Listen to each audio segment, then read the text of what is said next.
অফিসে যাব বলে টিফিন দেখবে, এই সবজি ডায়েট করছি। আর একজন রেডি হয়ে হাওয়া খেতে গেছে। আজকে বাইরে খুব সুন্দর হাওয়া দিচ্ছে, দেখা যাচ্ছে বোঝা যাচ্ছে না, বাইরে গিয়ে দেখাচ্ছি। খুব সুন্দর হাওয়া দিচ্ছে, একটু একটু বৃষ্টি হচ্ছে। হ্যাঁ, আবার রোদও উঠছে। সত্যি আজকে গরম পড়বে না ঠান্ডা লাগবে বুঝতে পারছি না। এটা আমি নিজের হাতে বানিয়েছি। আজকের আকাশটা দেখো কত সুন্দর। অনেক দিন পরে এরকম আকাশ দেখতে পেলাম। এতদিন তো খালি মেঘে ঢাকা আকাশই দেখে এসেছি।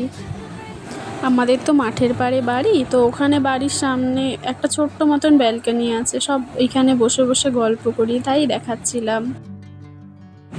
আমি কিছু টাইম ফুল গাছ এনে লাগিয়েছিলাম, জানো তো এটাতে একটাও ফুল আসেনি। কি করলে ফুল আসবে কেউ জানো? তাহলে আমাকে বলো তো। এখন আমরা অফিসে বেরোচ্ছি। অফিসে যাওয়ার আগে সবসময় মাকে প্রণাম করে বেরোই।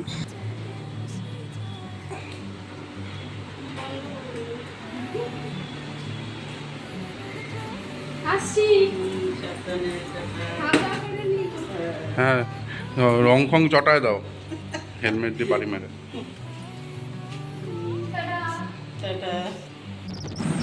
আমাদের বাড়ি থেকে অফিসে পৌঁছোতে মোটামুটি 20 মিনিট টাইম লাগে।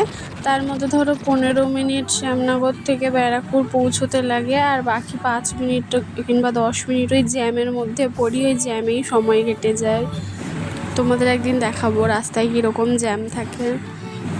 অফিসে ঢুকে ভিডিও করতে পারিনি, তো কাজে বসে গেছিলাম। তারপরে মনে পড়েছে যে ভিডিও করা হয়নি, একটুখানি ফোনটা খুলে রেখেছি। এখন দেখো লাঞ্চ টাইম। আমাদের লাঞ্চ করতে একটু লেট হয়, বাকি সবার হয়ে গেছে। আমরা একটু লেটেই বসি। এখন বেরিয়ে গেছি অফিস থেকে। রাস্তায় বাড়িতে গিয়ে রান্না বান্না করে খাওয়া দাওয়া করে তারপরে কিছুটা কাজ থাকে, সেই কাজ করে ঘুমিয়ে পড়বো। আজকের মতন এই পর্যন্তই। আমার ভিডিও যদি তোমাদের ভালো লেগে থাকে তাহলে লাইক, শেয়ার আর সাবস্ক্রাইব করে যেতে ভুলো না। দেখা হবে অন্য ভিডিও।